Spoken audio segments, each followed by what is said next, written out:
Uma das melhores séries do ano já está em andamento e você provavelmente está perdendo, talvez por já conhecer a história, talvez por não ter percebido a série ainda, mas a escada é incrível e eu vou te provar isso hoje. Olha, deixando claro, vídeo sem spoiler, hein? Spoiler nenhum, nem documentário que eu vou dar spoiler. Seguinte, história real, temos uma mulher chamada Kathleen Peterson, esposa do Michael Peterson. A Kathleen, em uma noite aparentemente comum e pacífica em sua própria casa, é encontrada morta no final das escadas do corredor que leva para o quarto. A polícia é chamada pelo próprio marido, que até então os dois eram os únicos que estavam em casa naquela noite, e ele totalmente desesperado e assustado. Só que quando a série te mostra o corpo da Kathleen lá morto no chão, automaticamente você que talvez não seja nenhum perito criminal, já nota que tem sangue demais para ser um acidente, para ter sido um acidente ali, ela cair, né, por acidente. E isso em menos de 10 minutos do primeiro episódio, que aliás conta já com um plano sequência que poderia ser só mais um plano sequência,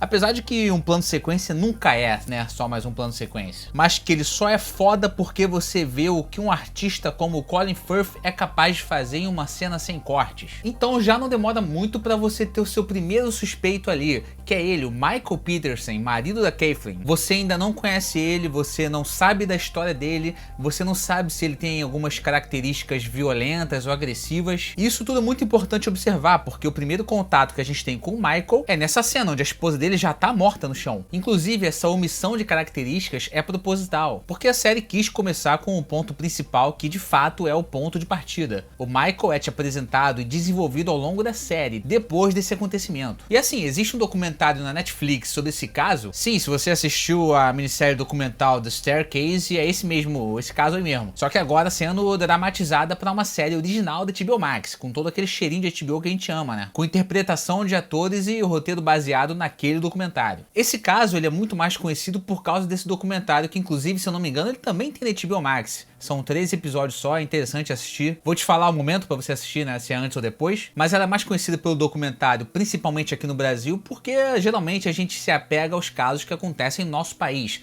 A não ser que seja um caso com alguma celebridade muito grande lá fora, né, o que não é o caso dessa série. Então é natural que nosso principal contato com crimes internacionais seja através de documentários sobre true crimes, ou seja, crimes reais. Mas agora a gente tem que parar para avaliar aonde esse documentário se encaixa na sua rotina de acompanhar essa série da HBO. Vale a pena assistir depois de ter visto o documentário? Vale a pena assistir as duas coisas simultaneamente? Vamos lá, vamos falar sobre isso. Bom, eu me chamo Gustavo Brasil, sejam muito bem-vindos ao meu canal. Se você ainda não for inscrito e já conhece aqui meu trabalho, sinta-se muito à vontade para apertar esse botãozinho safado aí embaixo chamado inscreva-se. E também quero agradecer aqui a Nathalie Marques por ter me ajudado com esse roteiro, com a pesquisa sobre o contexto principalmente. E é isso aí, vambora. Só vou pedir aqui uma coisa para que vocês não comentem spoilers nesse vídeo. Claro, você pode comentar, mas aí bota um aviso gigantesco lá, spoiler. Principalmente se você já viu o documentário. Esse vídeo aqui é para apresentar uma série para quem não tá assistindo ainda. Então maneira no spoiler, valeu? Bom, se você ainda não assistiu o documentário e não conhece nada sobre esse caso, espera. Assiste a série da HBO, inclusive hoje tá indo ao ar o 5º episódio dela. São 8 episódios, hoje tá indo ao ar o 5º. Assiste primeiro a dramatização e vai se surpreendendo com as novas camadas que vão surgindo.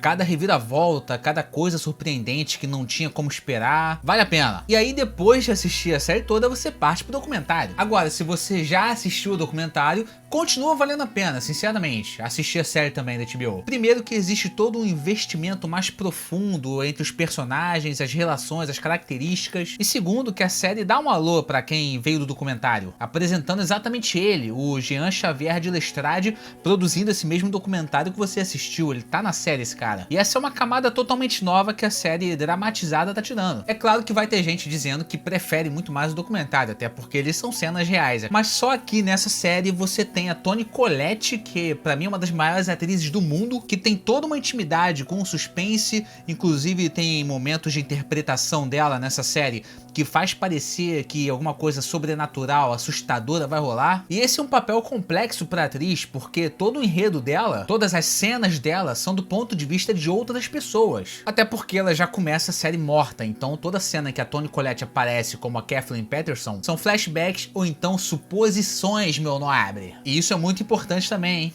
Então a Toni Collette precisa e consegue fazer uma interpretação que muitas vezes é vaga, porque tem que ser, como eu tô falando, né? Uma vez que são outras pessoas relatando as cenas dela, então obviamente ela tem que interpretar de acordo com suposições e teorias. E isso ao mesmo tempo em que ela eleva essa interpretação necessariamente vaga ao nível de, sinceramente, Oscar. Não é Emmy não, é Oscar. É bem provável que ela vença o Emmy de melhor atriz em minissérie. E aliás, eu vou fazer uma livezinha aqui do Emmy, hein? Então ativa o sininho pra gente, quando chegar a live, ou melhor, quando chegar o Emmy, na verdade, vocês serem notificados na minha livezinha top. Inclusive, eu preciso destacar aqui 2 cenas sinistras que tem nessa série já nesses primeiros 4 episódios. 4. Uma acontece no 2º episódio, é uma cena chocante, vai te deixar perturbado, sem dormir.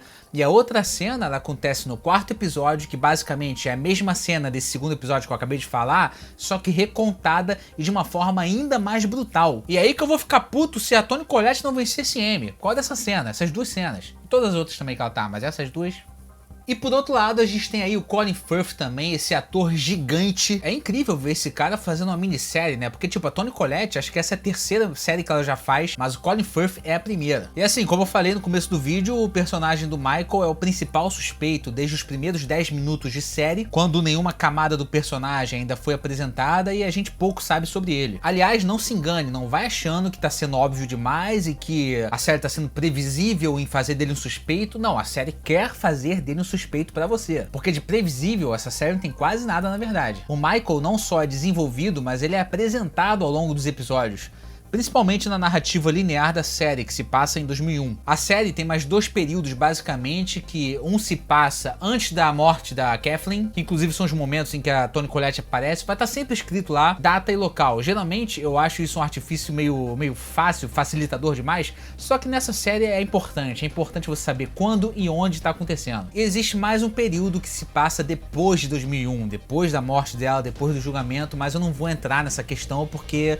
eu quero preservar quem não sabe da história. Mas tem mais coisa aí. E aí é interessante a série começar já apontando todos os dedos pro Michael como suspeito, que inclusive ele alega que foi um acidente, ela caiu da escada sozinha, ele nem viu, ele tava em outro lugar. Mas é aí que o Colin Firth cresce, nessas horas, mostrando que o Michael não tem absolutamente nenhuma característica violenta ou agressiva, sendo um pai muito querido de 4 filhos, especificamente pai biológico dos 2 homens, pai adotivo de 2 meninas e padrasto aí da mais nova, com quem ele não tem um laço tão forte assim não. Aliás, você viu o elenco aí, né? A gente tem a Sophie Turner como o maior nome entre a ninharada ali, além do Patrick Schwarzenegger, sim, filho do papai Arnoldo. Olha ele aí, Danny DeHaan, falecido, só que tá vivo, né? Falecido vivo. E uma que eu gosto muito também, que é a Olivia de Jong, que fez o filme A Visita do Shyamalan, tava novinha ela. Assim, vamos ser sinceros aqui, a Sophie eu só gosto dela por causa de Game of Thrones, porque como atriz nessa série aqui, ainda não teve nenhuma cena muito impactante, mostrando que ela é uma atriz versátil. Inclusive ela tá sempre chorando, então ela lembra muito a Sansa. Mas eu tô gostando muito do Schwarzeneggerzinho, tô gostando dele. Esse moleque é uma promessa, o moleque é bom. E aí é de propósito que a série escala o Colin Firth como esse personagem tão controverso. Logo o Colin Firth, que é bonzinho, fez Simplesmente Amor, fez Bridget Jones, sabe? Bonzinho ele, pô. Aliás, o Michael, ele podia ter sido interpretado pelo John C. McGinley, que parece mais o Michael Peterson do que o próprio Michael Peterson. Não, tô brincando, se puder pra mim, bota o Colin Firth em tudo, todos os filmes, todas as séries, tudo. Na real, o Colin Firth tá com a estatueta do Emmy praticamente garantida, né? Não só por estar sendo uma das maiores atuações do ano em minissérie, mas também pelo fato de ser o Colin Firth, ator gigante, ganhador do Oscar, fazendo uma série forte, impactante, sobre um crime americano. Aconteceu uma coisa parecida com a Kate Winslet no ano passado, que ela ganhou o Emmy por Mare of Easttown, que é uma ficção, não é uma história real, mas é assim, foi muito merecido, com certeza 100% merecido, mas a campanha é sempre muito importante, sabe? E por falar em campanha, todo o elenco aí elogiando Colin Firth. A Sansa fez até um vídeo no Instagram da HBO Max falando do Colin Firth, que ó, 5 coisas pra ver na série, Colin Firth, ela falou, bota aí ó, 5 coisas pra ver na série, Colin Firth. Vídeo promocional esse aí, hein? Fora os atores também dando entrevistas falando que o Colin Firth tava assustador em cena, quando tava interpretando, perturbador desde o ensaio, né, da leitura de roteiro, o pessoal ficava meio assustado com ele. Toda aquela historinha de campanha, mas pelo menos nesse caso, Colin Firth tá merecendo sim esse Emmy. Mas agora voltando a falar do Michael e como ele mostra ser um cara pacífico demais, a única coisa que fica um pouco vaga, que incitaria o contrário, é que ele lutou na Guerra do Vietnã. inclusive sendo conhecido por escrever alguns livros sobre a experiência que ele passou por lá. E eu digo que isso pode incitar algum tipo de comportamento violento porque esses caras voltam totalmente perturbados da guerra, traumatizados. Mas a série ainda não explorou essa parte, esse passado dele. Mas assim, eu te aconselho a não ficar pegadão demais ao veredito, sabe? O veredito final ali do julgamento. Aliás, qualquer coisa que se passa no tribunal, série, filme, eu gosto muito sempre. No quarto episódio a gente já tem ali um veredito, só que como eu falei, tem mais 4 episódios pela frente. Muita coisa vai acontecer, porque muita coisa acontece nessa série. Quando você acha que já conhece o Michael e tá íntimo dele, surge uma outra parada sinistra sobre ele, um segredo novo. Cara, muita coisa acontece. E a série é criada, dirigida e roteirizada pelo nosso querido meio brasileiro aí, Antônio Campos, que inclusive dirigiu o filme O Diabo de Cada Dia da Netflix, que é um filme que eu gosto muito, é um dos meus filmes favoritos de 2020. Cara, série fantástica, sensacional. Não é publicidade aqui com o HBO Max, porque meu canal é pequeno. Por que vai fazer publicidade com o meu canal? Vocês sabem que eu não faço esse tipo de coisa. Claro, eu faria uma publicidade, só que, tipo, elogiando assim a série, eu tenho que ter gostado dela. Meu canal aqui é verdadeiro. Vocês sabem que eu não gosto de ficar fazendo dica, então quando eu trago um filme ou uma série é porque vocês sabem que vale a pena. Vocês sabem que eu sei do que eu tô falando e podem confiar em mim. Vai por mim, tipo, tá geral falando de Ruptura. Ruptura, sim, é muito maneira, só que eu tô junto, né, no quarto episódio das 2 séries. Vou pro quinto, ainda vou pro quinto da Escada, que sai hoje, e vou pro quinto também de Ruptura. Mas mas aonde eu tô com as 2 séries, eu tô mais apegado à Escada, sinceramente. Tá me pegando muito mais, pelo menos por enquanto. Então é isso aí, galera. Se vocês gostaram do vídeo, deixa o like aqui embaixo, comenta se vocês já conhecem a história, sem spoiler, lembra? Comenta também o que vocês estão achando dessa série, comenta se vocês vão passar a assistir, se vocês vão pegar minha dica aqui, ó. A dica aqui é rara, hein? E é isso aí, até a próxima, valeu!